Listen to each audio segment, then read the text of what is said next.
Ladies and gentlemen, welcome back to the King's Table podcast. My name is Wise Kenya International, coming to you all the way from IHUB Lavington, Creative Economy Practice.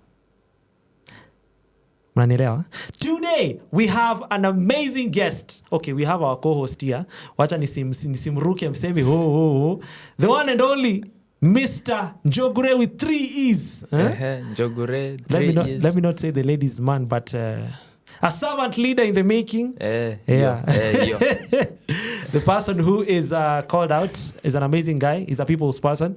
And for this segment, we have decided to get to have very intense and vulnerable discussions. So, without further ado, I would love to introduce this amazing person. I would not say he's dormant or stagnant person. Most of us live our lives never traveling, never exploring the world. This person is someone who is like Airtel. Right now, they're here. The next time, they're not here. So he's someone that you cannot expect to be in the same place consistently for a year. He's someone that I've experienced in the social media, because this is the second time we're meeting. The first time that I saw him on social media, before we've met physically, it was very hard for me to get to pinpoint where specifically he is. Because you go to this space, he's not there. He's on this area. You go to this area, he's not there. He's at a specific... And all the things that he's been doing is focused on building. He's an entrepreneur. He's a leader. He's a intellectual. He is an upcoming psychologist. He is an innovator. He is someone who loves to travel. He is a people's person. He is a marketer, because there's just something that he does when he walks into someone's business. There's a passion that he has for getting to market someone without needing something in return. So that is what I would say we are calling servant leadership. Yeah, so the other things you're going to get to learn very soon. We met at a street as I was cycling, and lo and behold, we are here right now. Ladies and gentlemen, I would love for him to get to tell us his name outside of the social media one. But ladies and gentlemen, introducing the one and only Chef FM on the building, or in the building. You have made me shy. I'm literally sweating right now. Can you imagine? I'm sweating. Your introduction, woo, hands up. Yeah. My name is Francis Muriuki, short Chef FM. Chef FM. Chef FM, for those who do not know who Chef FM is, he's famously known for his amazing pizzas. He has deconstructed the perspective people have about Domino's and Pizza Inn, that it is only foreigners that can get to create and produce amazing and quality food products. And he's doing that, I would say, countrywide. So that's why he's traveling a lot. So I would love to know, even before we get to that segment of the social media side, who is Francis? Who is? Very stubborn person, very curious person. I have ADHD. I can't stand still. My brain works in very funny way. I do a lot of things. I don't get bored. I love the challenge. I like myself to bring myself into trouble. Actually, all the trouble is on me. Like there's no one responsible for it. These are my choices. I'm a very, very curious person, and I want to live life. I don't want just to see life from my eyes. I want to feel it. I want to feel the whole thing. That's why I think I'm a person who loves to put himself in very uncomfortable situations where I am able to grow as a person. It's all about character development. Wow. You realize he didn't say what he does. He said who he is. A lot of people don't know the difference between who you are and what you do. Most people, when you ask them who are you, they say what they do. They don't say who they are. That's sad, actually. That's really if you identify yourself with what you do for a living, for example, or your hobbies or whatever, I mean, first of all, you're a human being. And you have to be. You're a human being. So, I mean, priority should be, first of all, being a human, getting the human experience, and not live the life which culture or society gives you to live. And everyone should find out that himself. Wow. Makes sense? Yeah, it does. It does. So we can start. I wouldn't say from the beginning, Yes. but this is going to be like a spotlight session, and we're going to ask questions when we deem necessary. So feel free to chip in. We can start with your childhood. Childhood. I had a very interesting one. Yeah. So we don't want Like to. a We don't want movie. to. Yeah. So you Like can a movie. Literally. pinpoint one season and then give us One that story. season. The traveling, you see, the traveling, not being able to stay at one place Mm-hmm. comes just simply on the way I grew up. Mm-hmm. I grew up between Mombasa and Nyanyuki. Mm. So Ushago and Coast. My mom is Kuk, so we have a home in Ushago, but I was born in Mombasa. And the first years of my life were a lot of traveling because you know how it is. Mom is busy, mom has to do work, so she will send you back to Ushago. So even I think that's why I'm very comfortable wearing even gumboots.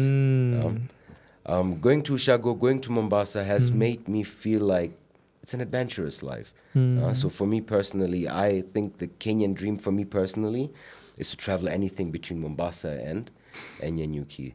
So the way I grew up, I really appreciate it. I left when I was 7.5. So the first 7.5 years were really, really amazing. And that's where character development happens. So I was developing my Kenyan character here in Kenya. And then I was taken to Germany, which was a disaster. How did that happen? My mom got married and decided I would have a better education in Europe. Wait, your mom wasn't married before? Long story. We are here. Long story. But she finally married. Got and married, till today, she's married. To I a think- foreigner? Yes, to a German guy. They met in Kenya? They met in Kenya. It's actually my stepfather. So they've been together now for over 33 years. Wow. Yeah, Are they it's- still in? Are they in Kenya or in No, Germany? they are currently right now in Germany. They travel. Once it gets boring in Germany, they come to Kenya. Once it gets boring in Kenya, they find themselves traveling back. Yes. So one of the things, if I can say, for my childhood, which is really like remarkable for me as my childhood, is the shift. I had to adapt to shifting from one place Yeah. to the next place. So I'm a chameleon. I can adapt anywhere. Once I went to Germany, I developed German to be my first language. Wunderbar. Wunderbar became my first language, and I completely adopted the Kenyan, the German culture, and now I'm back. Nadaishi ndirari Gikuyu, naongea Kiswahili. Wow. I speak fluent English. So it's all about adapting and being able to reach new places, to open up your mindset a little bit. Because when you're just stuck in one place, the same way I look at it, when I would have been just growing up in Kenya, I would have been stuck in a certain mindset. Going to Europe opened up. It But exposed then you. again, staying in Europe would have closed me again in a certain mindset. Coming Yeah. back to Kenya has really opened up again my mindset. So I'm like, the best thing would have happened to me as a child is being exposed to two different cultures. Wow. What can you say is actually even before that, when immediately you reached Germany? Yes. What was your first experience of culture shock? These guys have a house beneath the house. Okay? Like, you know, the way you have a ground floor. The guys have another underneath floor. Like, literally, I opened a door and I was like, all right, where's this going to? And that's called a cellar. Like, how many people do you know in Kenya having a cellar? Few. Very few. I've never met anyone. Yeah. Like, you know, the way Nyumbangorofa, Yes, we yes, have yes, the yes, underway yes. parking. Yes. Everyone has that in Germany. So that one was the first thing I was like, I thought there are some ghosts inside there. You know, as a kid, I only knew you bury people Underground. underground. Now imagine I'm 8 years old, I'm reaching Germany, and I'm like, oh my God, where's that door leading to? Wow. So that was a little bit scary. And the other thing was TV. Uh-huh. You know, how we grew up in the 90s. Yeah. There was, I think, KBC. Mm. And it was limited. Mm-hmm. You could only watch, I think, certain amount of hours. And, Yeah. and I think on Sunday or Saturday was the only time they would bring cartoons. Mm-hmm. Man, can you imagine arriving Germany, cable TV? You've got 25 channels. And I it's was like colored. that. I was like, it's paradise, and it's colored, like paradise, man. What? So which means which year did you go to Germany? 1991 December. Hey. And I stayed there until 2011. So I'm 41 years old. I'm turning 42. So technically, I've lived- 3/4 of your life, No, half. half. Like a little bit now Kenya, because I left Kenya when I was 7.5. Stayed in Germany 20 years. And now I'm in Kenya now since 16 So you have years. dual passports. No, I don't. So I'm a proud Kenyan citizen. Ah. This whole thing of citizenship, changing citizenship, never really occurred to me. And I just came back as a Kenyan to Kenya, and I've been enjoying the freedom of being a Kenyan in Kenya. So did you come back to Kenya before 18? No, for holiday, just for holiday trips. So when did you get your ID? Ah, man, that's a story for itself. I got it when I was about 28, What? and it was a hustle. Can you imagine? You know, in Europe, it's very simple. You have the German guys, they have their ID. Any other foreigner has most likely his passport, right? So me having a passport was actually enough to do everything in Germany. I could open a bank, I can go to work, I can get my health insurance, everything done. But watch how ufike Kenya. Just arrive Kenya and you're told ID. You want to open a bank account? ID. You want NHIF? ID. NSIF? ID. I felt a little bit doomed, and I felt a little bit like discriminatized. How do you call it? Discriminated. Like, yes, I discriminated. Like, why do I have to use? See, I have my. Eventually, I got my ID in a very complicated way, but I got it, and I'm officially Kenyan. Like my That's name amazing. is Francis Muriuki. Okay. Even on my ID, it's written Francis Muriuki, not Francis something Muriuki. I've got two names. 2 names only. Yes. Wow. And I've been already arrested because people thought I'm Al-Shabaab. They're like, the name and your face doesn't That makes sense. make sense. So let me hold you up until they called my mom. Like literally, you've been arrested. Yes, I've been arrested. From going to Mombasa to Mpeketoni. Like on the way back from Lamu to Mombasa, Mpeketoni, they saw my ID and they're like, dude, sim Kenya, bukuja. Yeah, 2 hours interrogation, man. 2 hours. 2 hours. What? I'm like, guys, can't you hear Bro. my accent? Can't you hear it? What? Hata Kiswahili yangu bado haijafika huko. Hey. So the identity, the name, though I love it. Though I love it because it gives me every time a good reason to interact. You know, if I say, look, my name is John Smith, you're like, okay, fine. There's no interaction. Yeah, We're not yeah, going to yeah. get to know each Yeah, other. yeah, yeah. But the moment I say, I'm Francis Muriuki, like, what? Say again? Your name is Doesn't make Morioki, sense. huh? The Muriuki, the part. So me explaining myself is actually me building up a friendship. Yeah. So I can tell you, when I go outside there, like the places I've lived, people know me. And I'm proud of that because it's a community. We're building a community. Yeah. You know, with this modern times, social media, we tend not to interact anymore. You know, you go to the shop. There's, like, I can tell you, every time I go to the shop, I have to laugh. And I got to make that person laugh. Because they're like, what name is going to show up? I'm like, Francis Muriuki. And that's just the crack for them. What? Wow. Wow. So I have a question. Yes. Was it because of all of that? Did it ever weigh on you the fact that, of course, being in Germany, having your name, how you grew up? Yes. Did you ever feel like you did not fit in any of those boxes? Oh, yeah. What was that like for you? Traumatizing. It's traumatizing because you leave a country where you are very home, and then you go to another culture where everything about you is different. Your color is different, and your name is different. So in Germany, what they would do in the morning, in the class, they would read out the whole names from the school, from the class, from the pupils, to see if everyone is attending. So of course, when my name comes up, it's always a funny thing. It's not Muriuki the way it's supposed to be pronounced. It's Murinki, it's Maranki, it's Moronki. I don't know. There's just something. There's just something they found out how to pronounce my name. So it makes you a little bit question, like, where do you belong? Yeah. And you know, for a boy, I think maybe less for a girl, because girls change their name one day. But it's a little bit a legacy where you're carrying from your parents. So me not having the name of my father's, neither from my stepfather or neither from my real father, was a little bit challenging, because that makes me such an extreme individual. Because I already know I'm a little bit different than most people. First of all, I don't fit in the color scheme, and I do not fit in the name. Yeah. So big name issue. When I started really loving my name was when I came back to Kenya. And I was like, I'm so happy that I didn't change my name To a German. And you know the Formula One racer, Michael Schumacher? Yeah. So both of my dads, my real dad and my stepdad, they have the same name.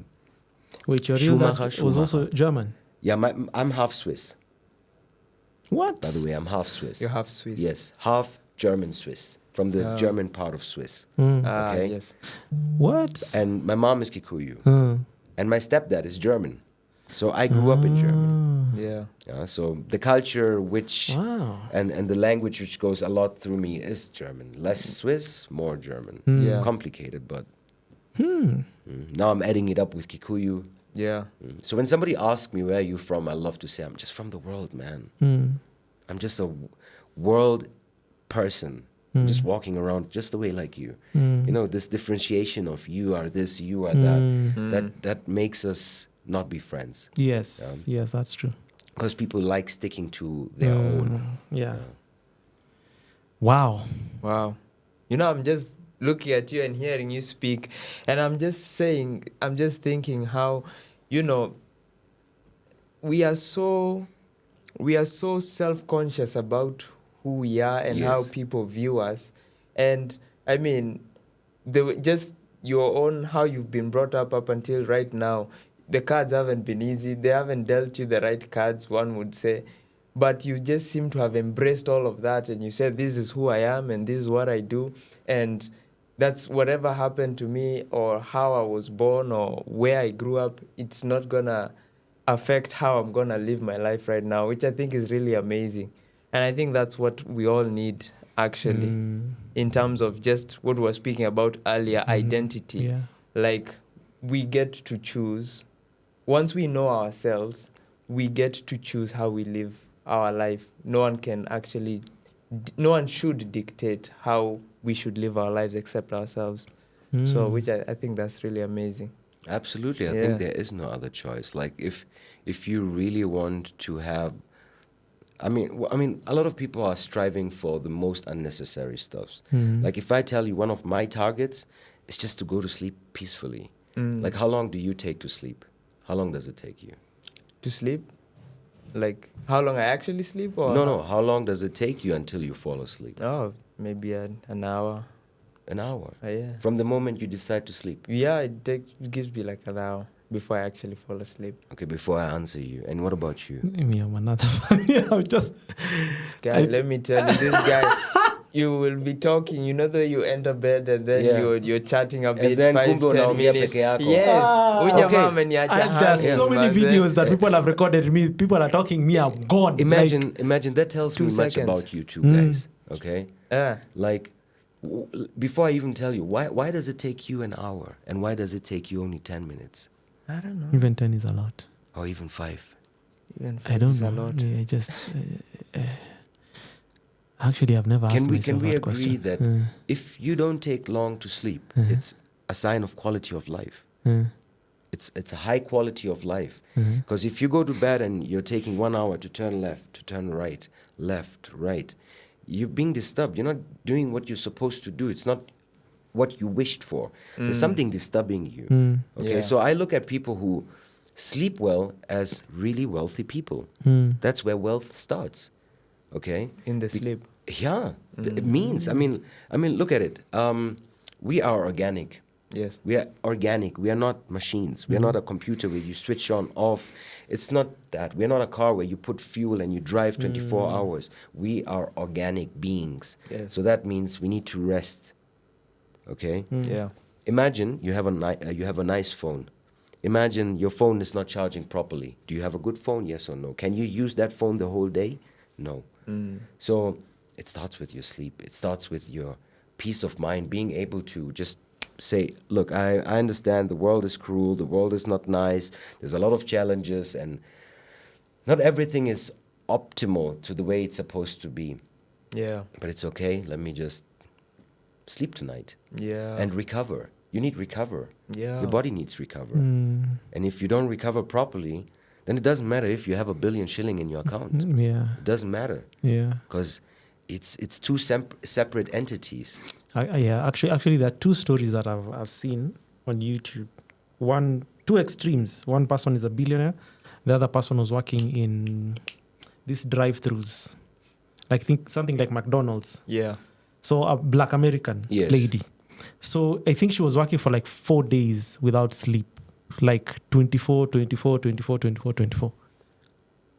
Because apparently they were short-staffed. She dropped dead. I'm shocked. She dropped dead.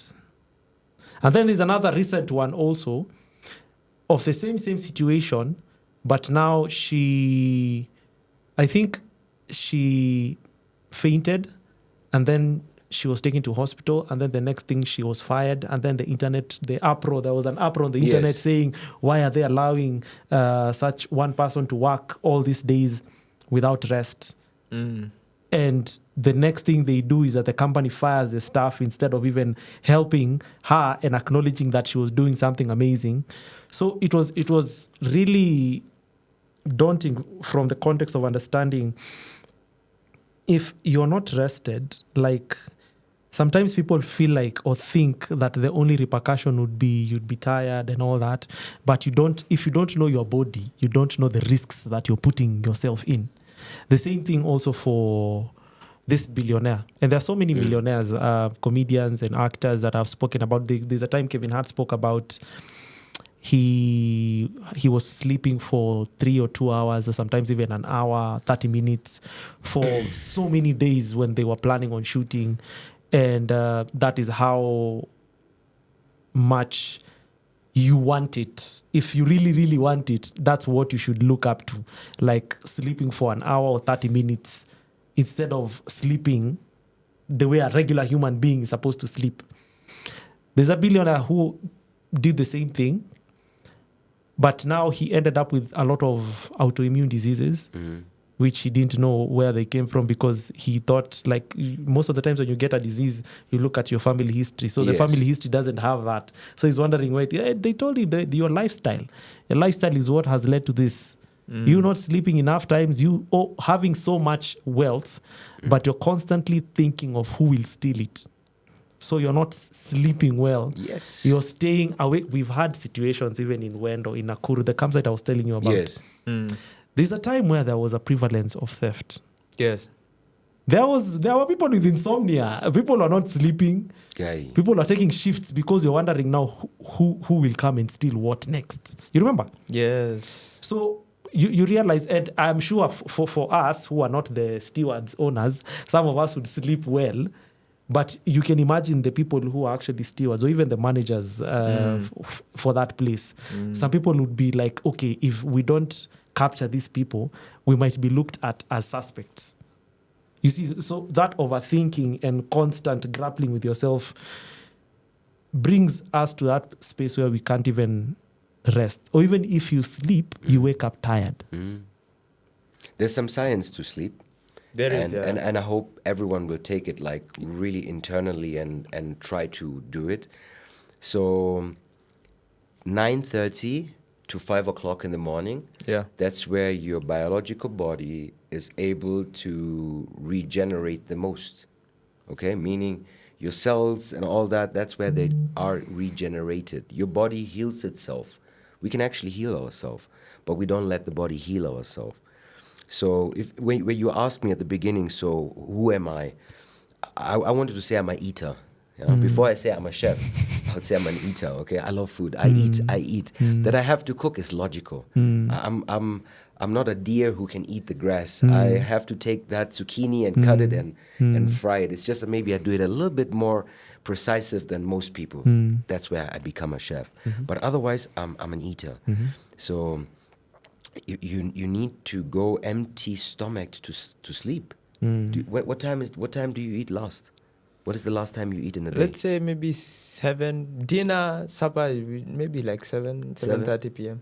You need to give your body at least 4.5 hours Before you sleep. before you go to sleep, so your body is not busy digesting your food Ah, and can yeah. regenerate yourself. So I really look at sleep as wealth. Ah. Healthy sleep, wealthy human being. If you don't have that, sorry, you're not wealthy. Because wealth is not defined by how many resources you carry around. It's defined, me personally, by how good is your quality life. Like you personally. Are you okay mentally? Are you okay physically? And that's where wealth now maybe starts. So sleep, let's sleep first of all. Because I realized one of the reasons I really didn't want to live in Germany anymore. You have everything. Okay, you have your health insurance, you have your house, you have your food, you have your job, everything.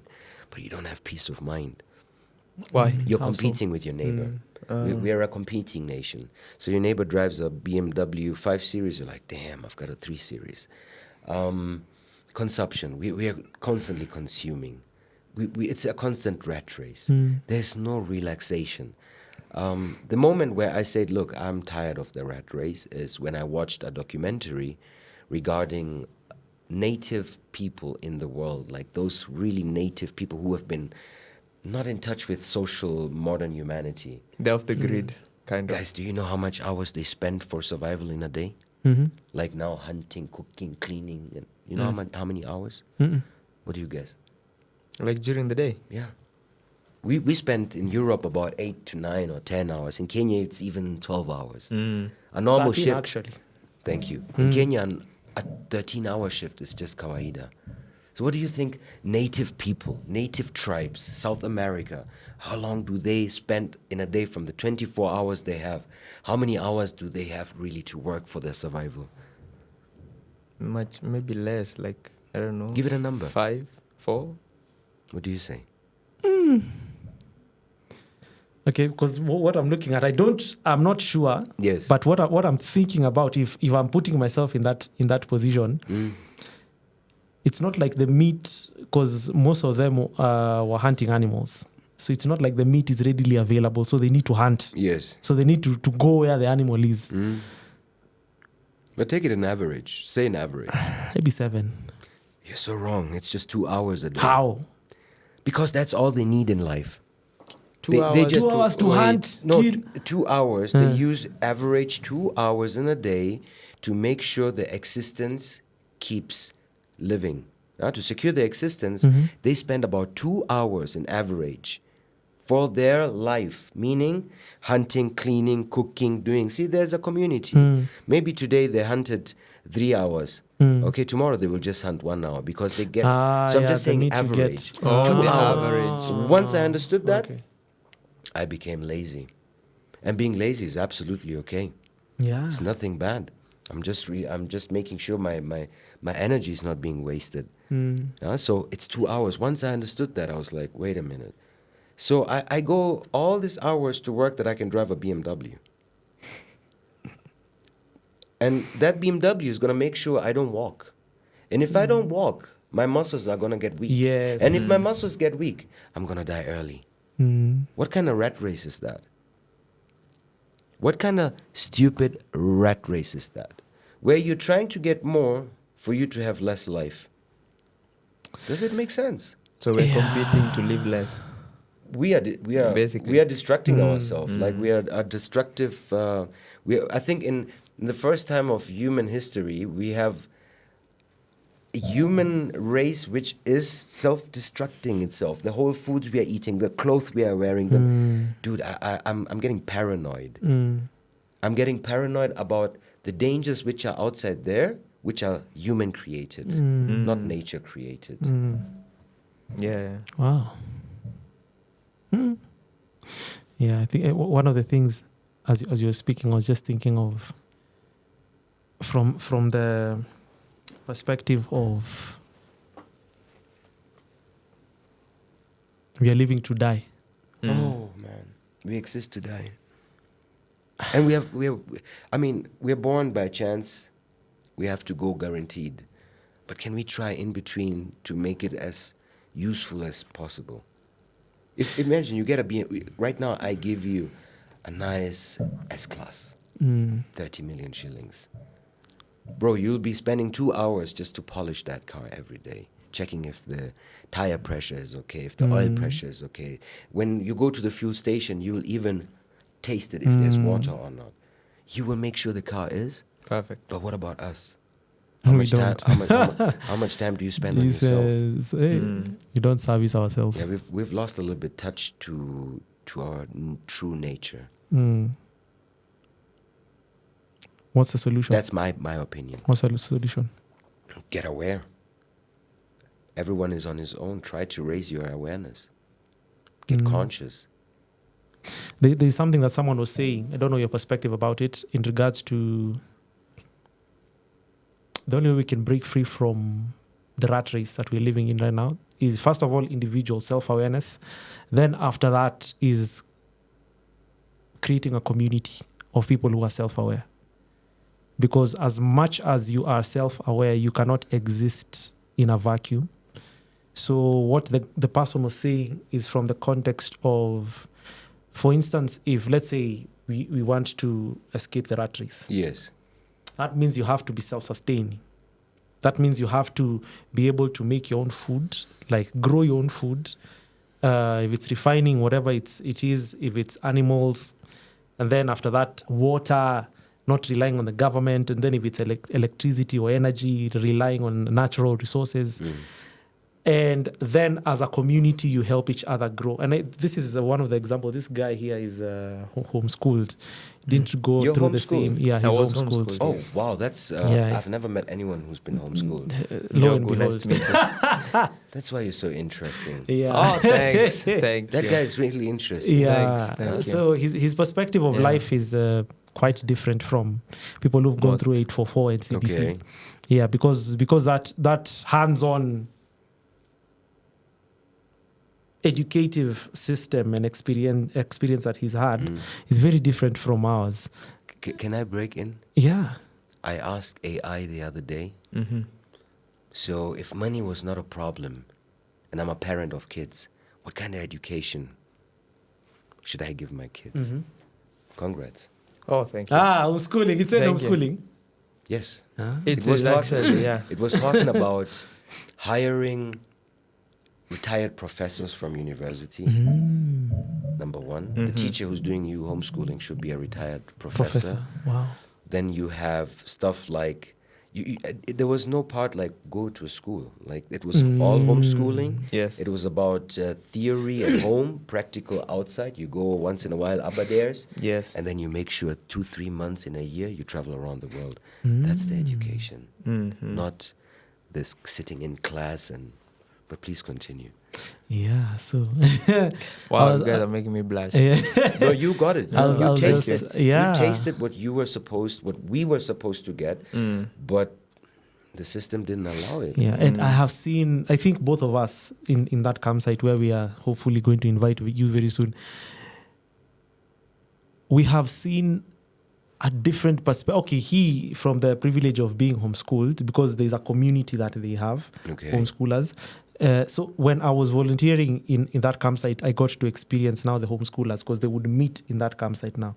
And then you see the way their lifestyle is very different from the kids that are there and are going through the normal systems. We can start from their language, your fluency, the way you carry yourself, the things you know, even about the food that you're eating, and how you interact, even the confidence you have while speaking to other people.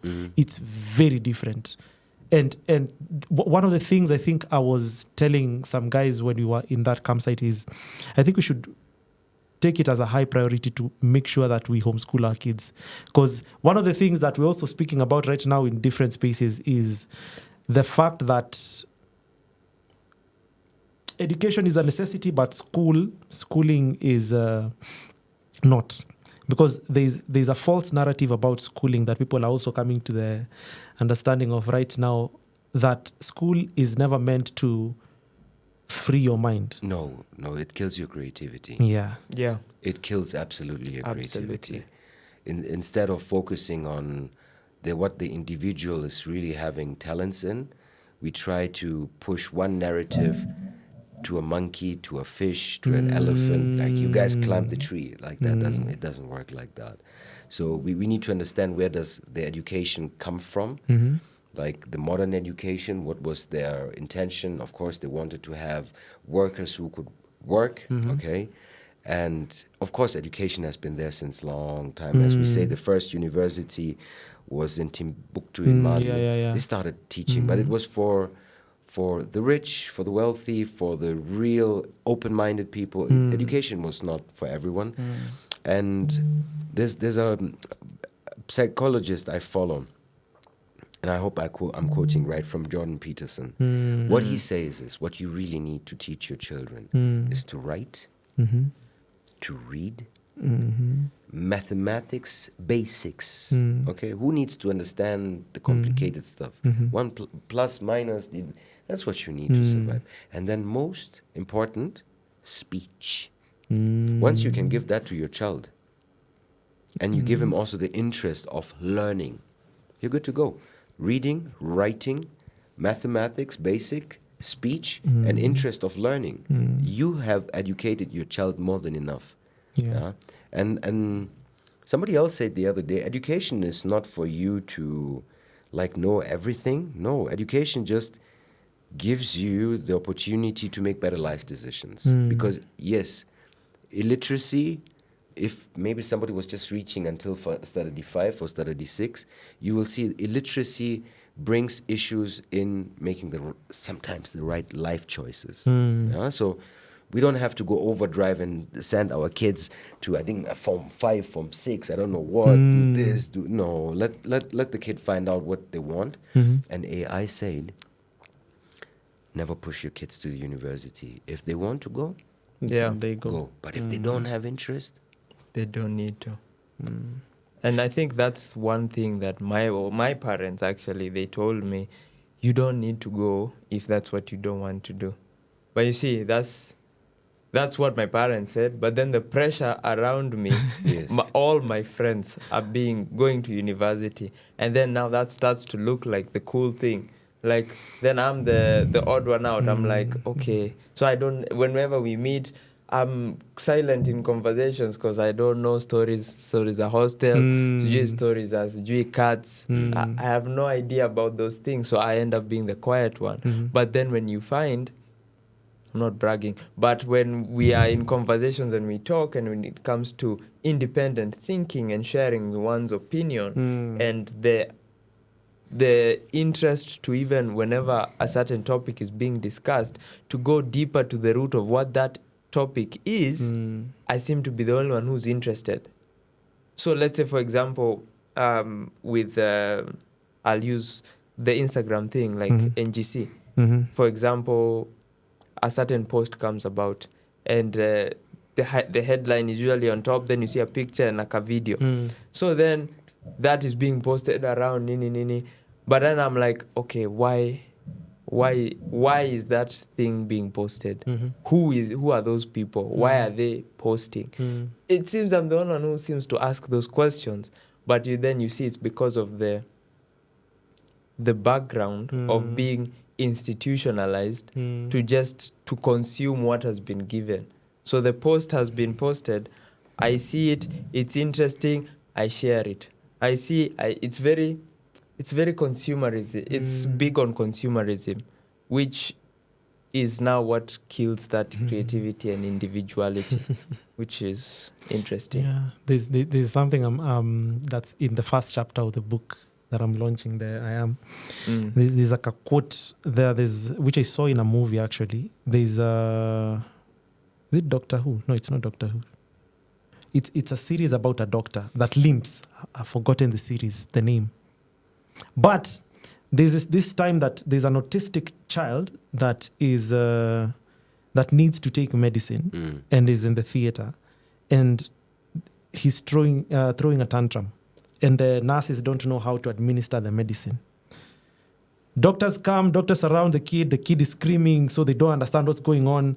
And then the doctor comes in, walks to the kid, looks at him, They're thinking of administering an anesthesia.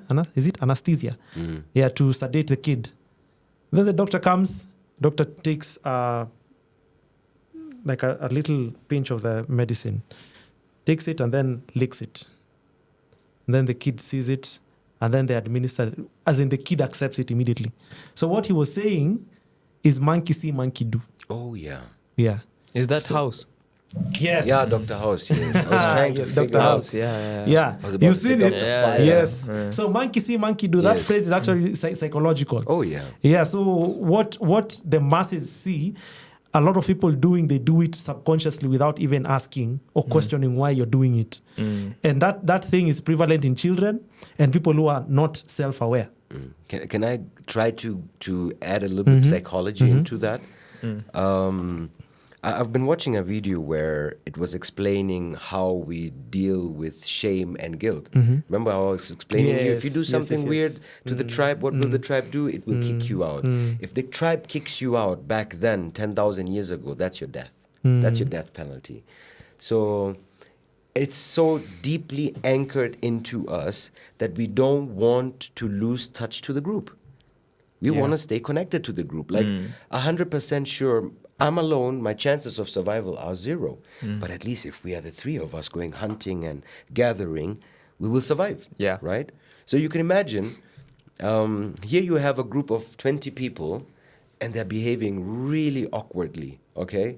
And then you have that one guy who's maybe a little bit smart, who's a little bit aware, who now starts looking awkwardly to the group. Do you know that he will become stupid and join the group just to survive? Yeah. Okay? Mm. So, first of all, we need to understand when humans are in a large group, right now the 3 of us, we can debate and argue, but put another 30 people in here. The kelele, the disagreements, humans come together in a group, they become stupid. I don't know why, but it is what it is. When a lot of humans come together, we become stupid. As long as we stay in small groups, we stay intellectual. But the point is, can you imagine even yourself right now? Imagine me and him, we are the tribe, right?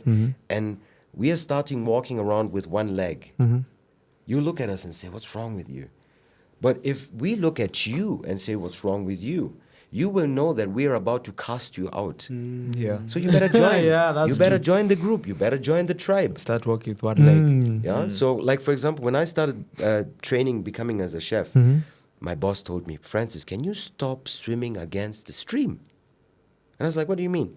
It's like, can you just follow the rules? Like the rules are there not to bend. And I kept asking myself, what kind of rules are this, man? This rule. But the idea is, don't leave the tribe. You want to stay to the tribe. That's why sometimes you even see, let's say, for example, there's this situation, maybe we are in a class and there's an issue and then the class decides to go for how you call it, like a strike. Like a strike. And you are the leader and then you find yourself, kumbe ni wewe tu. Those guys have gotten chicken legs. They don't want to be outcasted from the tribe. So we will do literally everything just to stay together because we fear, we still have it in ourselves. We haven't understood that we can survive on ourselves. So we want to just be part of the tribe. And we will do the most silly, stupid stuff to stay in the tribe. Wow. Yeah, that's true. I think that's my interpretation of what I'm understanding about the tribe behavior. Yeah.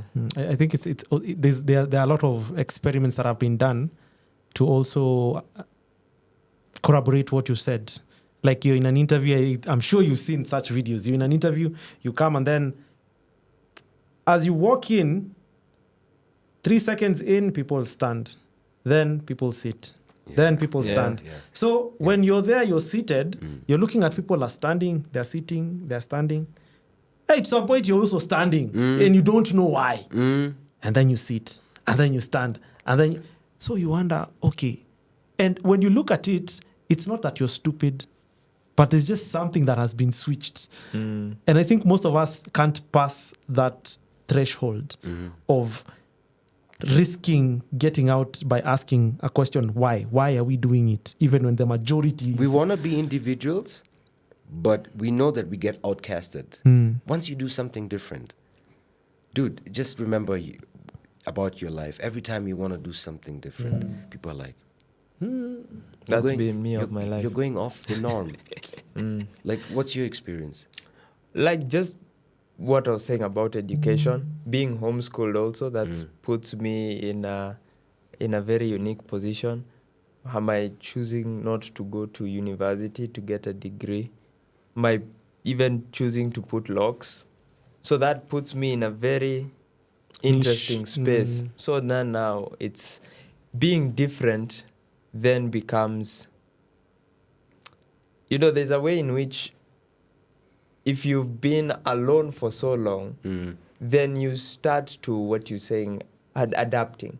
You adapt to your surroundings to find what works, to be comfortable. Because once what I saw, when you start to conform to that tribal construct, Yes. when you start to conform, you might not know exactly what it is you're conforming to. You just want to feel accepted, which taps into, even psychologically, one of the most fundamental needs in humans is the need to be accepted and to feel like you belong. And so that being part of the tribe is Yes. to feel like you belong, like you're part of something. So then when you're different, then you feel like the space where you wanted to belong, you don't belong there. So you try to find another. You have to fill that void of belonging with something. So Something you can identify something with. you can identify with. So yeah, that's just basically, roughly, that's how it's been for me. So finding another space to feel like I belong. So even when I went to the campsite, Wendo, I found a place where at that time my identity was, as I said before, it was all over the place. I didn't know who I was. And then I came to a place where now guys were interested in me growing in my own identity.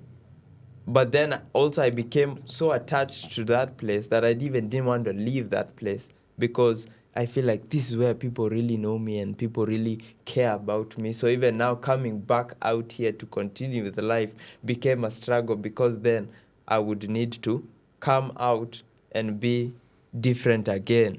So I think for me personally, where the place where I think I've the most belonging is with my family.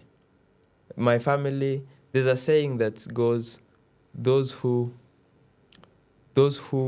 matter don't mind, and those who mind don't matter.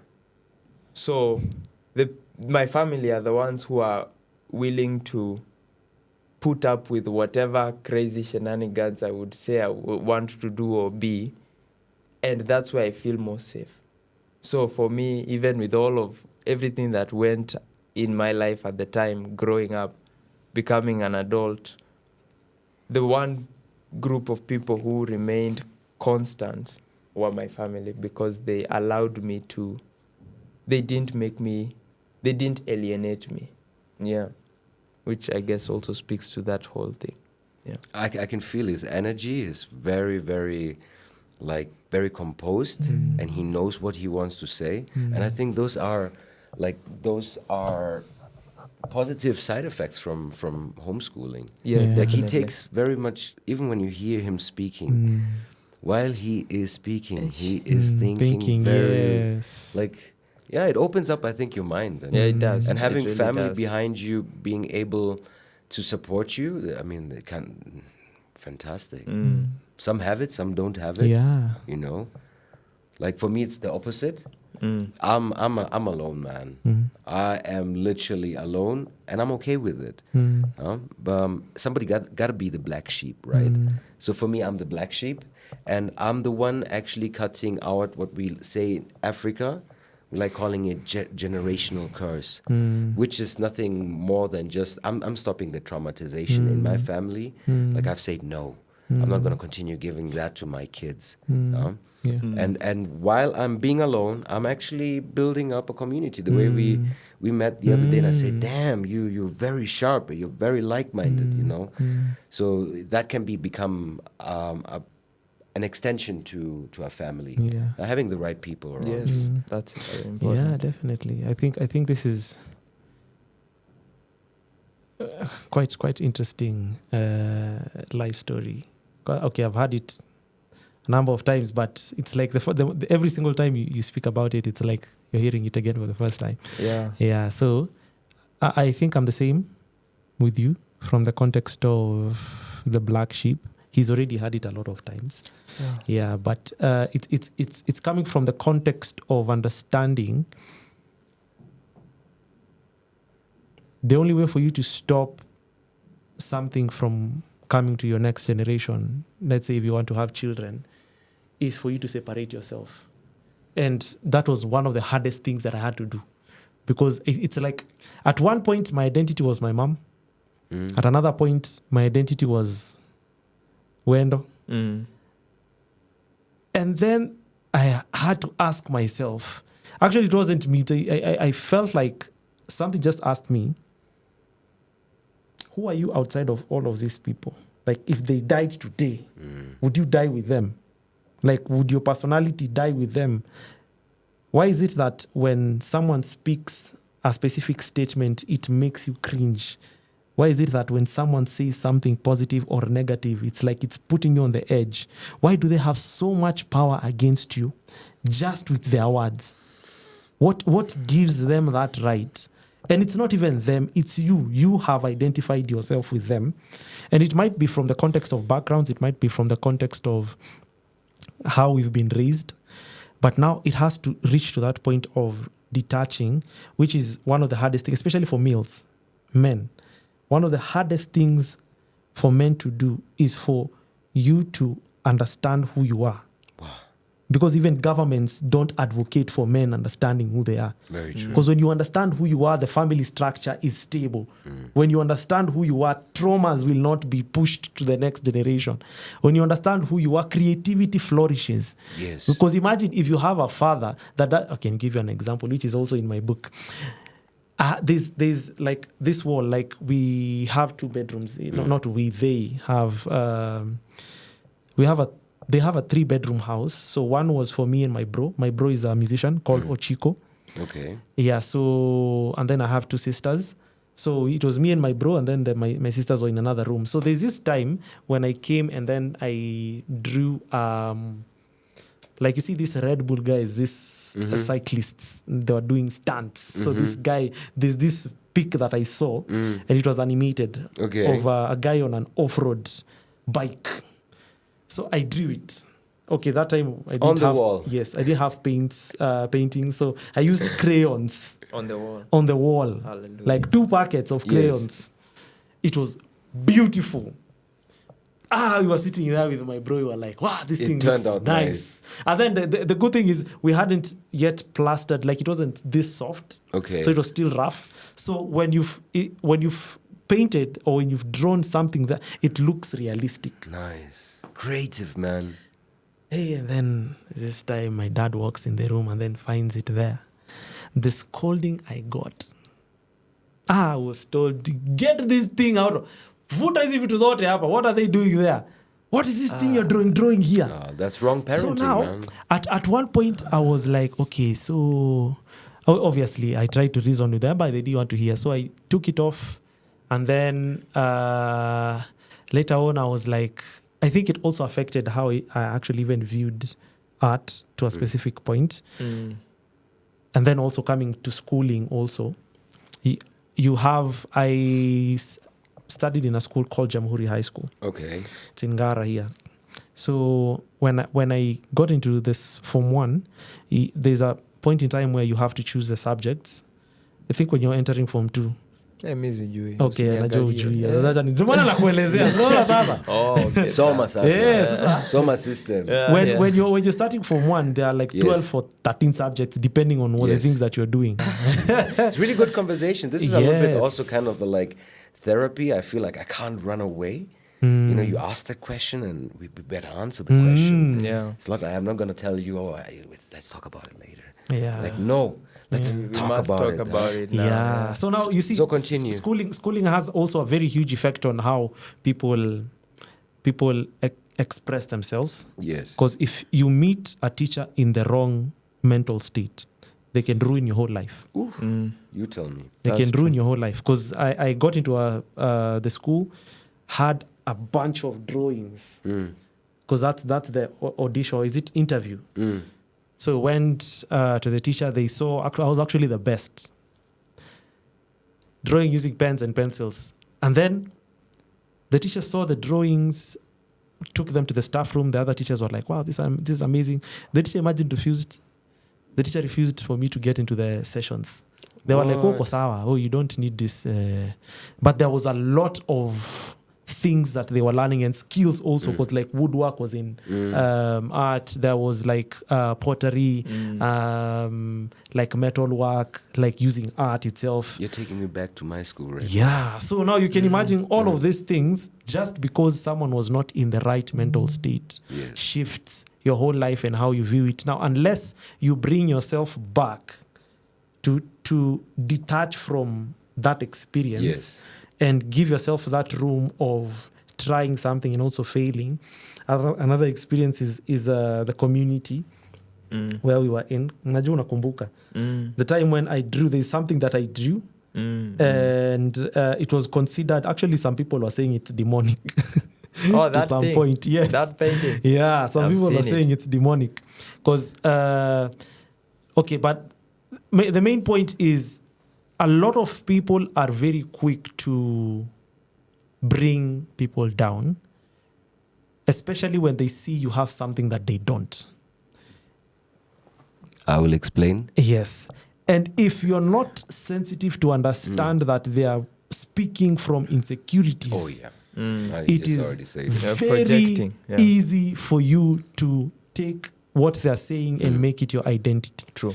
Which is what I did to a specific point when I was there. Because at one point I stopped painting because they were like, you're even wasting paints now. Because there's what the community, which is what Kenyans do, there's what the community has decided. This is the standard that we have, whether it's mediocre or above standard, but this is it.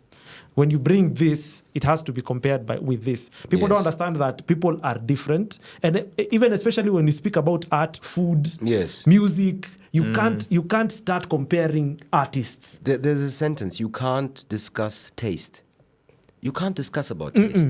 It's my taste, it's your taste. Yeah. Finish. Yeah. I can tell you why I like my taste. You can tell me why you like your taste, but I can't tell you have bad taste.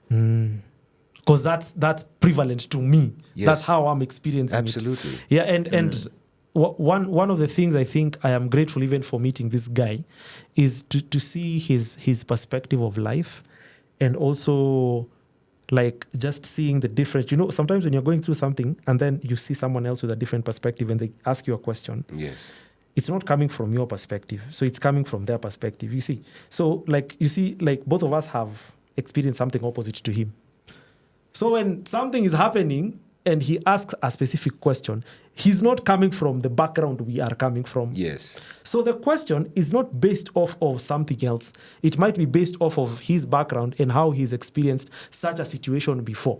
And asking, okay, do you think this would have been better if you handled this situation like this? Or maybe do you think you should stop viewing yourself from their perspective because there's this and this and this? And personally, I think that is why we need not 50 people, but you need people who are able to speak to you when you don't want to be spoken to. That's an And interesting perspective. not necessarily immediate family. Just someone that when you are okay and there was nothing wrong, both of you are going on well. You are talking, you're being vulnerable.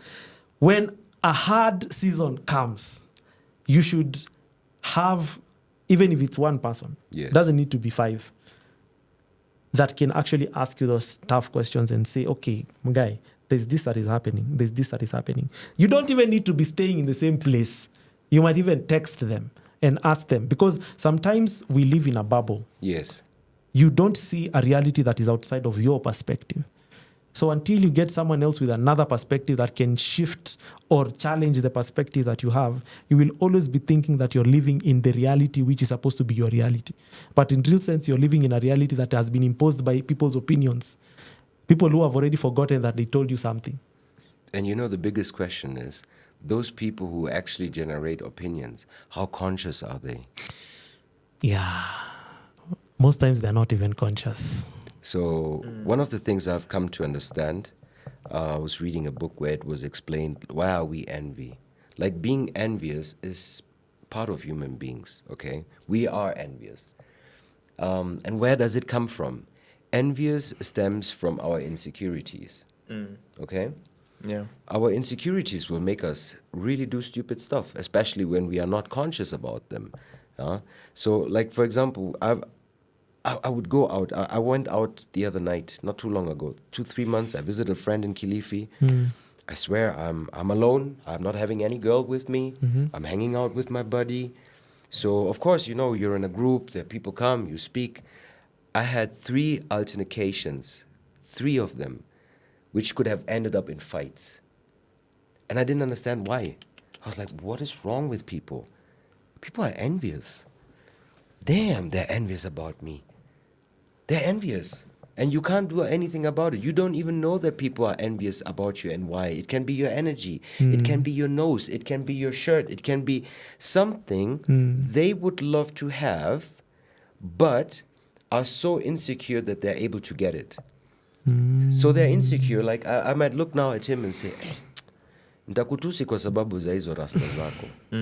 But deep down, I'm just insecure because I don't know how to grow rastas. Yeah. Okay? Let's say, for example, That's true. let's say, for example, your dad came in. He saw that amazing painting. He acted literally out of subconsciousness and insecurity. Something in his mind. Because if he would have taken it in a different perspective, he would have said, okay, it's about that you've destroyed something, and he's a good dad. He would have come and told you, listen, great talent, I love the way you've painted, but can I buy you a board you can paint? Because this is our house, and now we'll have to pay extra money. You know, he would have been explaining. But now, his subconscious mind sees an amazing picture, knows he can't do it, so he will punish you. So 99% of people doing stupid stuff, it's out of being envious and insecurities. And it's to find a way not to let those opinions take it personal. Like, if you understand the cortex of how the human brain works, right? So we have the 3 parts. We have the frontal part, I don't know, whatever it's called, frontal part, then the middle and the back. Yeah. So our consciousness is just here a little bit in the front. The subconscious mind, where over thousands and thousands of years, where our nervous system was developed, it's been developed, it's been fixed.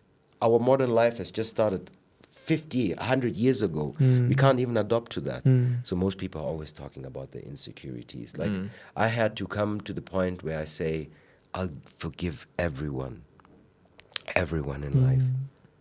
There was somebody who told me when I was in school, he was the guy, the technical master for the house building.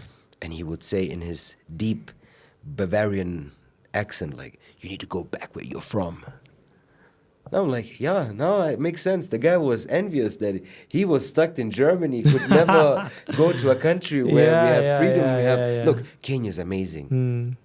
Kenya is a tourist destination. Yeah. And it's a tourist destination because you can enjoy. Enjoy the weather, the food, the people, the weather, the animals. Come on, I'm back where I actually listen to him. I'm back where I'm from.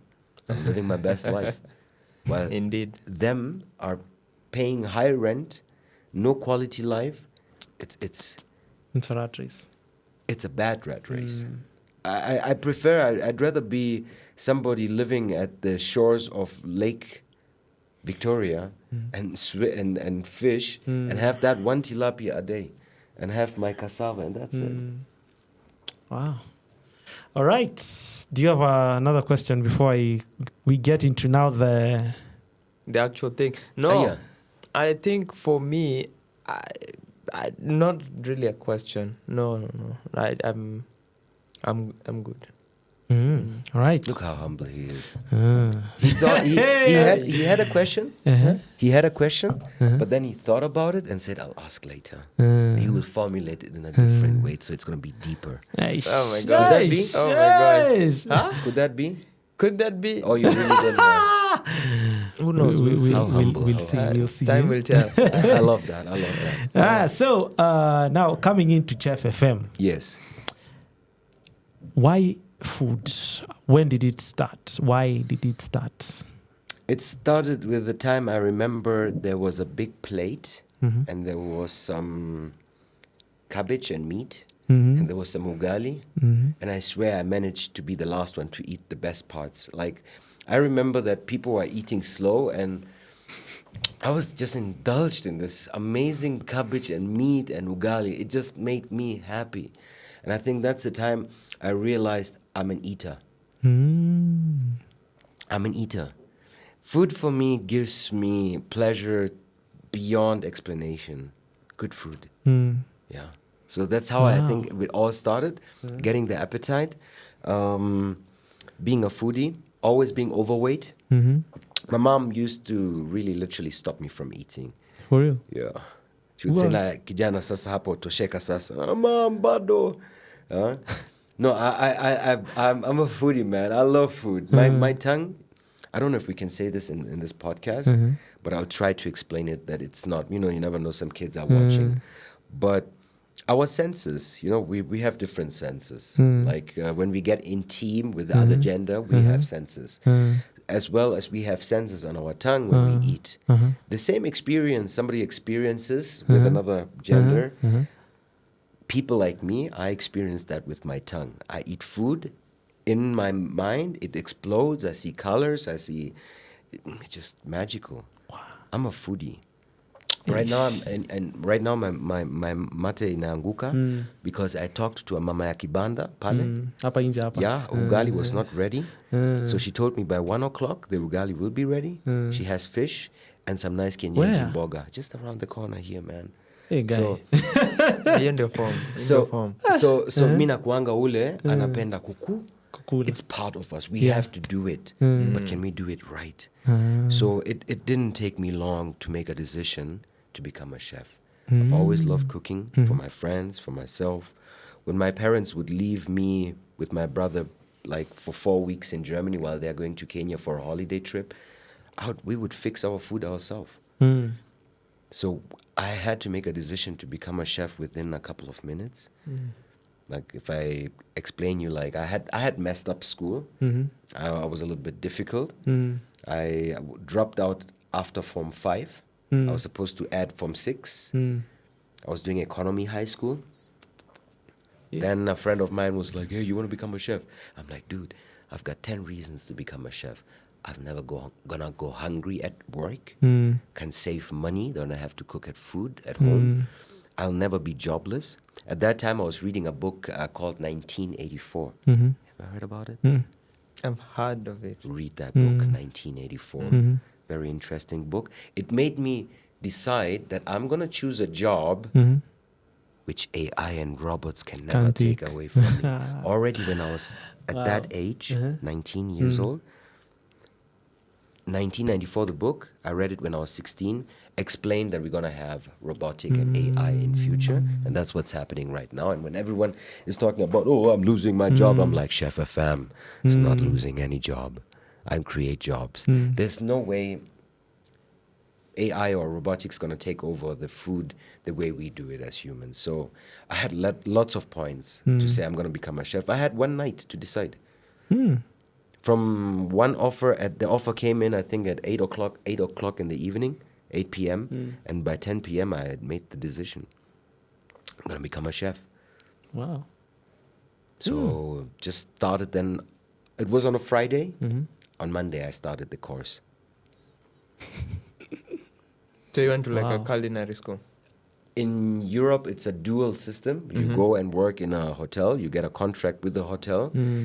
But you 20% is theory in school, 80 and is 80% is practical working in a restaurant. Yes. That's why when you have a chef from Germany, you can't. I mean, this is a different league. You don't go Yeah. to a culinary school where you dry learn with no pressure. No. For us, we go in a proper restaurant. After 3 years, you do a government. What? You go to a government institution, and you can't bribe those guys. I tried it. You know, one guy was speaking Greece, and I was speaking Greece because I worked in a Greek restaurant. So I'd always try to tell him, like, hey, how are you in Greece? To cover up my mistakes. And he was like, dude, you've got talent, but you talk too much. Mm. Yeah. What? I've always loved to talk. But cooking is in me. I think cooking is important, man.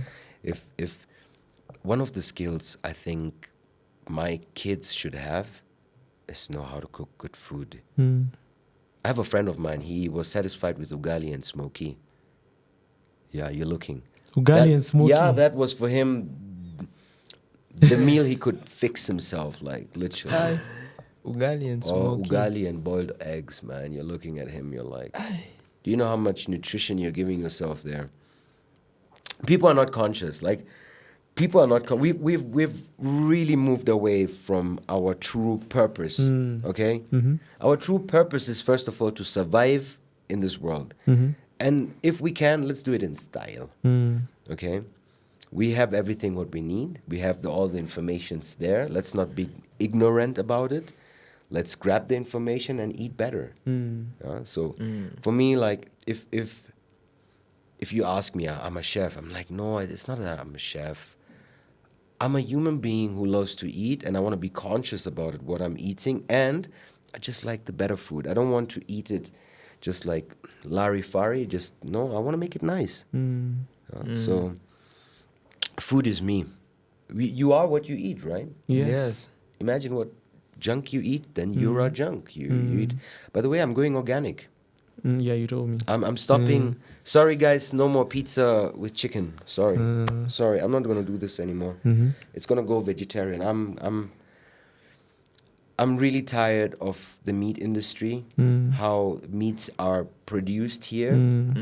So I'm like, can we change our eating behaviors? You don't have to, but I'm doing it. I'm doing it for myself, and if it makes me happy, let's hope somebody will recognize it and say, I'm gonna try what he does. Yeah. I'm not go vegan, no, not that, but I just don't want to eat chicken. The white chicken, I can't eat that anymore. I might once in a while eat kuku kienyeji. Once in a while I'll eat fish, but I'm not going to eat the tilapia, which comes from a farm. You get my point? I want to eat that. Yeah. Like, even when I eat beef, I'm going to eat beef once in a month. I'm going to go and get myself a really nice piece of meat, pay 10,000 shilling for that piece of meat and indulge into it. But I'm going to stop eating this everyday meat for 200 bob, 300 bob, and it's quality less. Then I'd rather have a nice vegetarian meal. And be conscious, like just I eating more conscious. remember the first time, I don't know if it was the same for you. Is it Ratatouille? Oh. You're just speaking, and we watched that movie recently with my family. I love that movie. It inspired me. That movie is amazing. Inspired. And most of what you're saying, actually, I can hear the characters in there saying the exact same things. Like, you are what you eat, and what you're saying also about anyone can cook. Also, Of course. yeah, it's really interesting. Anyone can learn. If anyone can learn, then anyone can cook. Our body normally knows what it needs. If you have a certain craving, like let's say if you're not diluted too much with this whole garbage stuff and the toxic stuff, if you have a quite healthy diet, actually your body, through the cravings, will tell you the minerals it wants. But now we're overeating shit. We're eating this too much. So our antenna is not working properly. But normally cravings where you say, oh, I want this particular thing. Your body's telling you, look, I need this calcium stuff, man. So you gotta eat this, man. But we're losing it. We're losing those senses. And the other day, remember when we met and I asked you, so you go to a duka, normal shop, the ones we have, I think, 1 million times in Kenya. Name me one healthy thing they have. Only Name- eggs. And even those eggs, you tell them, I need the kienyeji eggs. Because if you eat the normal eggs, bro, do you know how much antibiotics is inside there? Do you know how much they get pumped to create those eggs? So what's healthy in a shop? Is it the sugar you're buying? It's not. Refined sugar is unhealthy. Is it the soda? Is it the mandazi, which is cooked in that fat? Like what product? Milk? Is milk really even healthy for human consumption? Are we babies that we need milk? Grown-ups should go into topics like that. You should look at it and you're I've like, actually and you're have. like, okay, wait a minute. Okay, the wheat flour you're buying, it's also not really healthy. Like, what is it that it's healthy you buy in a shop? Apart from the kienyeji eggs. And let's give it credit a little bit to milk. What else? The bread? The bread which has I don't know how many ingredients. They've removed the major essentials. So what is it? So us Kenyans, we are in a dilemma. We don't even have the options. I look at those people who are living, especially like very, very far away from towns. Those are the blessed people, man. Let's talk about Moi. How comes Moi survived all these cancers?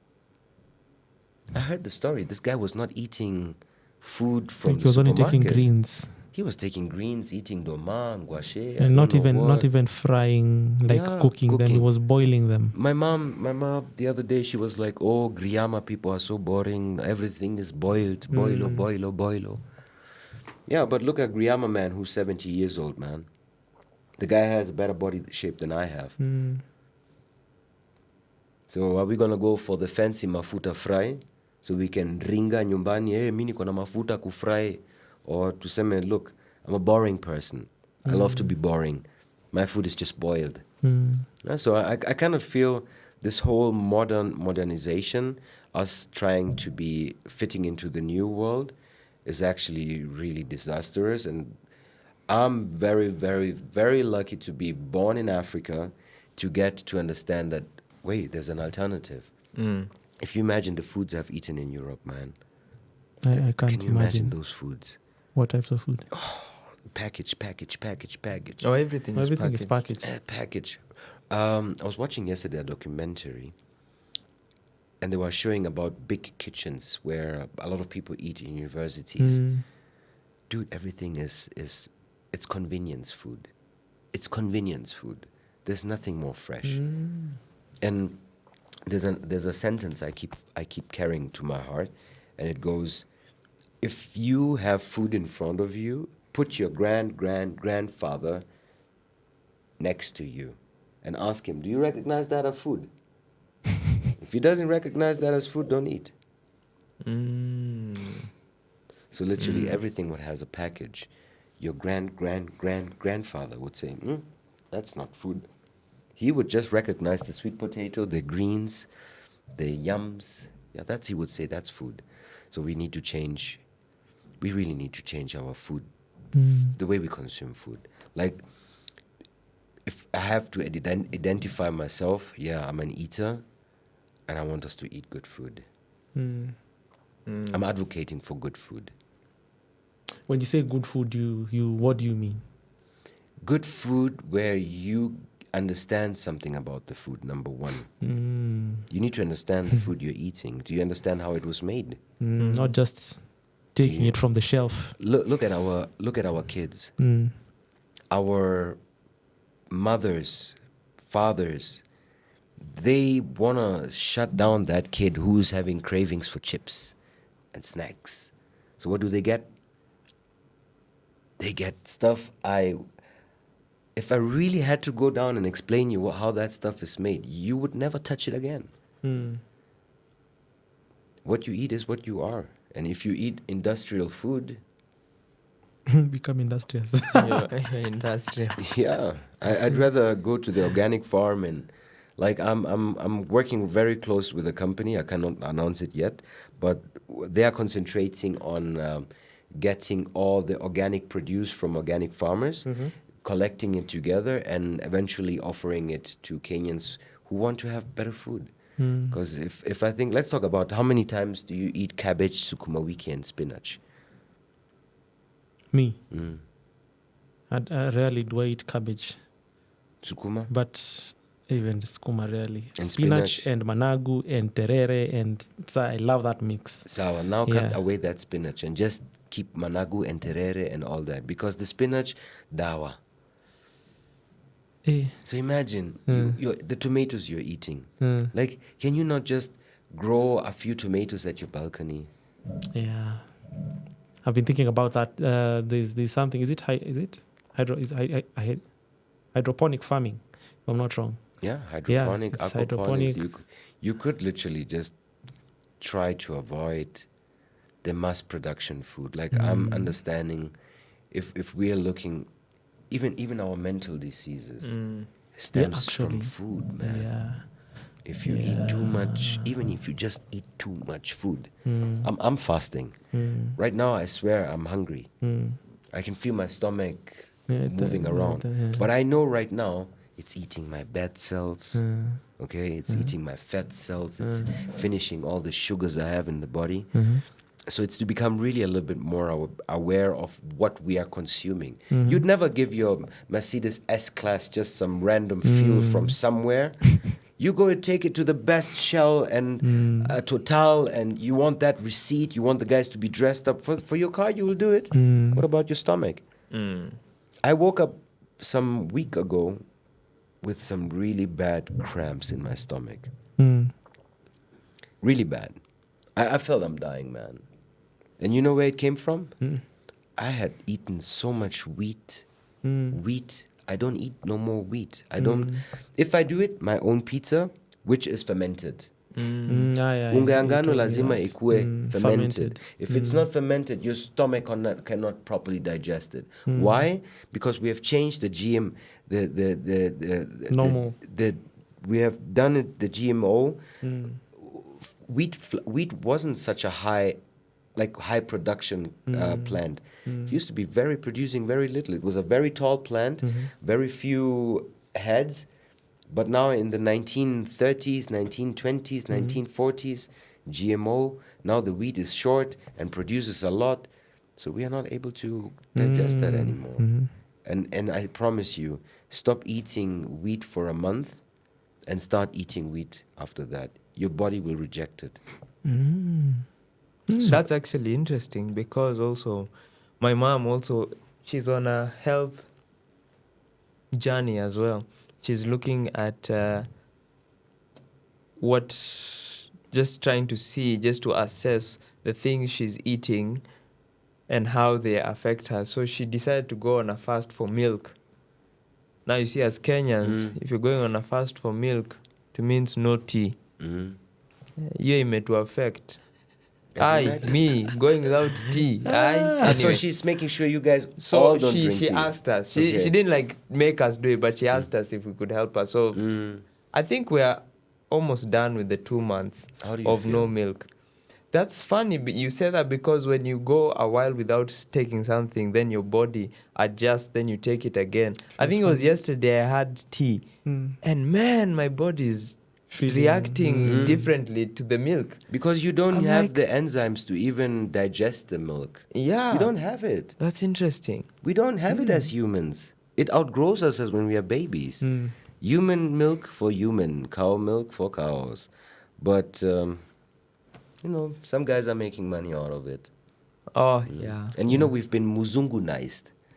Kenya has been muzungunized. So much. yeah. Hey, ati tea and bread. Tea and bread. How? Kula gwashe bwana. Kula ndoma. It's so funny because when you say that, especially in different crowds, you get different reactions because people view Noma Ngwashe as these are now poor poor people foods. What do you Ama mean watu poor? wa ushago. Have you seen the prices? Yeah. Have you seen the prices of Yes. ngwashe and ndoma? It's like for the rich now. Yeah. But you're right. The mentality is Yeah. really. Let's talk about pizza. Mm. In Europe, if you eat too many times pizza, we were neighbors and we see this guy at his apartment, like every second day, pizza comes in. We'd be worried about him. We'd be like, dude, are you aware that you're eating too much junk food? Do you know it's not good for your body? But in Kenya, we'd be like, Sonko Akona huyu, pesa huyu. akona do. Jamaa ako Pizza. sawa, anakula pizza kila siku mbili. Lazima anataka kujuana na yeye pia. Yeah, it's the impression we give with foods. And I really think, like, before we start thinking about anything else, can we think about food? Eat good food and you'll be a good human. Simple as that. Eat good food and you'll be a good human. And the amounts we are eating, the amounts are so wrong. We never were supposed to eat three meals a day. That's not. Yeah, That's that's never also was that. never meant to be. Our body, like, I kind of feel everything what's going wrong in the world starts with the food we are eating. Wow. So, when you came to Kenya, and which year? 2011, 2011. January 25th was the first time I came to Kenya as a grown-up in my adulthood. So when did Chef FM come to life? The account. Chef FM came to, I mean, even creating just the name, came out of, I was on TV some years ago. And I've seen it. and even being around James Gishuru reminds me of Ebru TV. But on those TV shows, I was Chef Francis, and I found it so boring. And it came to the point now, that was actually the top of my career. I started working with a company, which I'm not going to say, they don't deserve the media attention. So those guys signed me up. We were supposed to do a show at NTV. And in the contract, they really wrote, I have to be Chef Francis, and I cannot use Chef FM. And that's the moment where I was like, okay, Chef FM is born. And then eventually, 4 years ago, I started with TikTok. You know, insecurities, they make you, they keep holding, they hold you back to do the real good stuff. So you have to outgrow your insecurities. Because now, you're walking around, I'm Chef FM, people are like, who gives you the right to call you like that? You have to stand up and say, look, that's my name, man. That's my name. Chef FM, the one and only. And as a kid, I think I told you guys, I was called Kameme. Because of how much you talk. Yeah, and I'm even wondering, people might say, man, that dude can talk, but it is what it is. It is what it is. Another question is when, before I even thought of coming to Rivers where your branch was, it was at the same time there was a lot of negative comments on a few of the videos you were posting before that. Your transition from Isili to Rivers, and then people were, was it Isili to Rivers or to Rivers to Isili? Even Kibichiku, moving from Kibichiku to Isili, then moving from Isili to Kibichiku, then close. People were when it started from Kibichiku, people were saying there are not there is no human traffic there, so you need to move to Isili.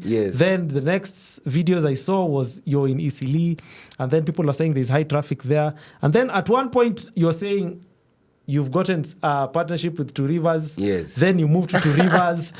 So, and then when you look at the videos, the comment section, like most times I was seeing a lot of people spewing negative things. And I was asking myself, how do you handle? Because I'm yet to reach to that type of following, so I can't say that I understand that socially, but physically I have experienced a lot of people at once. So I know it's way different, especially mentally. So I wanted to get that type of feedback from you. It's very simple. It's so simple. Don't judge a book by its cover. And if you're judging a book by its cover, I'm not gonna even take anything you're telling me personal or emotionally. It's that simple. I read the book, you didn't read the book, and now you're commenting negative. That's good for you. And good for me, you're giving me publicity. Because even you're talking about it right now. So the thing is this, you know, it's hard to really put down everything who you are in those videos. And my idea was to market the business, not to explain every detail, what led me to do stuff. That one is preserved for my book. Yeah? Because if I do that right now, you already know the story. Yeah. But one day I'll write a book and tell you, okay, the reason why I even left Naivasha, because the story starts in Naivasha. I started with my pizza restaurant in Naivasha. Then after 2 years, I closed, I changed business, I did this, I came to Nairobi. Why did I even start in Kibichiku? No one ever asked me, why did you start in Kibichiku? People are just like, oh, you're in Kibichiku. Now you want to move somewhere else. Like, as long as I don't give people the book to read and they're just judging by their cover, I'm very comfortable. Because at the end of the day, it's marketing. Any positive, negative sentence, Yeah. give it to me. Any news. That's marketing. Yeah? And it's made me more important maybe than I am. Because I'm just one of 50 million Kenyans who's trying to make something. And people will always have a perception they will never really understand. And even I have close people who are next to me who still just judge the cover. They're still not able to understand the inside. So first of all, you must be conscious. You must be a conscious person. You must understand, first of all, I'm not stupid, man. I'm turning 42 years. I have education. I've lived in another country. If people had to ask me, so what has gone wrong in Kenya? I said, look, I was still in the character development. I'm still building my personality. I'm still trying to understand psychology. I was very naive when I came to Kenya. I'm an empath. I'm a friendly person. I don't question too much because I'm like, hey, look, I'm a good human being. I guess you too are. So it's been a lot of character development. I'm happy. I'm healthy. I'm alive. I'm here. What more do I need to say? Like, take it as it is. And appreciate everything people give to you because it's for you to grow. When I cook you a meal and you don't like it, I got two choices. It's either I'm gonna never cook that meal again for you, and for anyone else, I really deconstruct myself and I start being insecure and I'm like, oh, it's not gonna work. Or I tell myself, all right, the meal you didn't like it, well, let me make it better. Let me work on it. Yeah? So I love criticism. I love even those criticism which don't even make sense because that gives me even a reason to take a video and say, guys, look, this guy is saying this. Yeah? So I'm trying to take it as much positive as possible. Your life is your life. Every challenge which comes, it's for you. It's personal for you. There's a reason why it's for you. You should learn something from it. Yeah. And me personally, I'm living a life of a book. A lot of people are jealous. People are envious. They have good jobs, good money, but they don't have the freedom I have. They don't have the self. Look, you can grow in your career. You can grow your pockets. But when will you grow your personal character? When do you have time for that? Do you have time for that if you have a secure job from Monday to Friday in a secure environment? Or are you going to find yourself having more character development when everything goes wrong? Look at successful people. They had struggle. It wasn't easy. And if it was easy, they made it hard for themselves. And that's where I said, it's all on me. I was the one to choose this chaos life. If I say I'm broke, I'm not saying you help me. I'm just telling myself, look, Francis, I'm broke and I need to do something about it. I could have chosen a very, very comfortable life, go to Switzerland, work as a chef. But where's the character development? Where's the wisdom? Where's the wisdom I'm sharing? What's my service to humanity? I just came here to work and fill my pockets, build a house, buy clothes, and die? Where is it that I'm touching you to? And who's touching me? Because there are people who are touching me. So it's like if you're given a good book, read the book and continue giving the book somebody else. So we can all, Kidogo, try to raise our awareness. And I think every person who's able to raise his awareness lives a slightly better life. Because you understand even your voices when they talk shit, you can say, stop, it's not who I am. So I love it. Like there's nothing I would change about who I am and what I'm doing. I don't have regrets because every experience, every little tiny experience, every word has ever been said to me has made me who I am. And I'm okay with myself. Wow. Yeah. I love his smile, man. That genuine smile, man. It's Yeah, he has a nice smile. Sasa, do you have a question? Not really. I don't really have a question. It's more of maybe a clarification. When you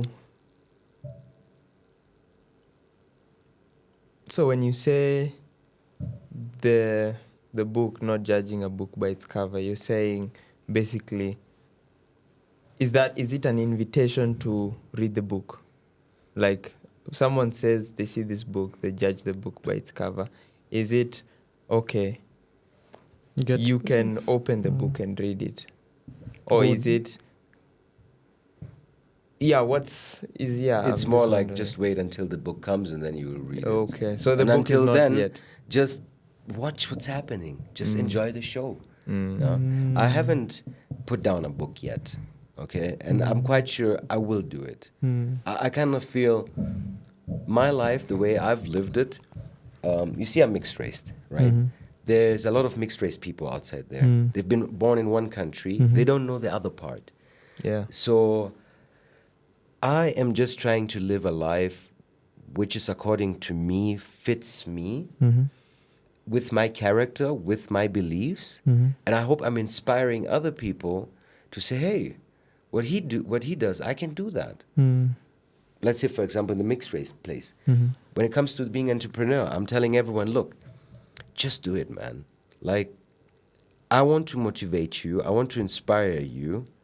And that inspires me myself by doing that. It gives me like, it's like pushing my shoulder and say, come on, friends, you can do it. Those guys want you to do it. It works it's a very nice synergy. But when I tell people, like, don't judge by its cover, how about you watch the 1,200 and whatever videos, watch them. And then now you can judge. Because in between, I give you hints. Yeah, I'm not the person who wants to put too much information outside there.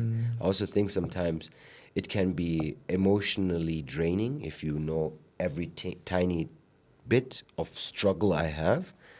So I will share just the 10% of struggle, and you will see I'm going to get out of that struggle. Yeah, there's a journey we're all going through. Yeah. And no one has the navigation. Like, where are we going, man? Do you know where we're going? All I know is I was born, I'm going to die. So what am I doing in between? Live life. According to who? According to me. As long as I can tell myself, look, Francis, whatever I'm doing is not really hurting anyone else. And I live by that rule. And you guys need that to do whatever you want to do. As long as it doesn't hurt anyone else. That's it. Wow. Okay. All right. So I have a lot of questions, but I'm feeling like we'll have to meet again Wow. in another session. I hope I didn't bring a lot of chaos No. into this. No. This has been amazing. And there's a lot of topics I want us to touch on. Last time when we met in the night, this guy, deep. Hey, Yeah, that guy is yeah, deep. Yeah, you get that. Proper, That's the bro. That's first why I said, impression. even please invite me in another 2-3 months. Let me come again. Yeah. Like I'm being inspired by you, like crazy. You're inspiring, man. Yeah. Thank you.